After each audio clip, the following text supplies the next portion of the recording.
या ठिकाणी मला आणि उदय सामंत साहेबांना दोघांनी स्पष्ट करायचे आहे की आदरणीय एकनाथ शिंदे साहेबांना या कार्यक्रमाला यायचं होतं ते येणार देखील होते, परंतु एक अत्यंत महत्वाची बैठक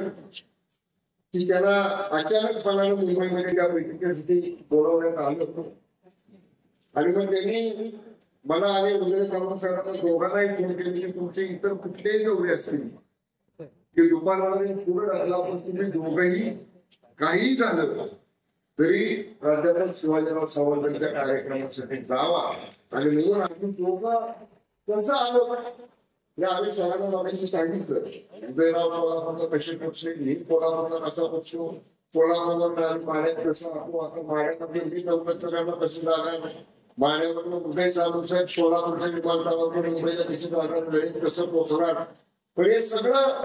आम्ही केलं. साहेबांची मनोमन इच्छा होती, त्याला यायचं होतं, त्यांचं भाषण ते काय करणार, कशा पद्धतीने मार्गदर्शन करणार, ह्या सगळ्या गोष्टी तयार होत्या. पण बैठकच एवढी महत्वाची लागली की त्यांनी सांगितले नंतर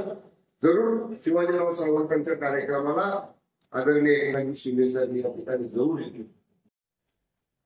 तत्कालीन राज्याचे मुख्यमंत्री आणि विद्यमान उपमुख्यमंत्री आदरणीय एकनाथ शिंदे साहेब देखील या कार्यक्रमाला उपस्थित राहणार होते. ते शिवाजीरावांच्या कार्यक्रमाला का उपस्थित राहिले नाही याचं नाहक प्रश्नचिन्ह उभं करण्यापेक्षा माननीय एकनाथ शिंदे साहेबांना अतिशय महत्वाची बैठक मुंबईला असल्यामुळं आम्हाला दोघांनाही सगळे स्वतःच्या मतदारसंघातले कार्यक्रम रद्द करा, जिल्ह्यातले कार्यक्रम रद्द करा, खात्याच्या बैठका रद्द करा आणि शिवाजीरावांच्या कार्यक्रमाला जा अशा पद्धतीचा आदेश दिल्याबद्दल आज शिवसेनेचे आम्ही दोन्ही कॅबिनेट मंत्री माननीय शिंदे साहेबांच्या शुभेच्छा घेऊन या कार्यक्रमाला आम्ही उपस्थित आहोत.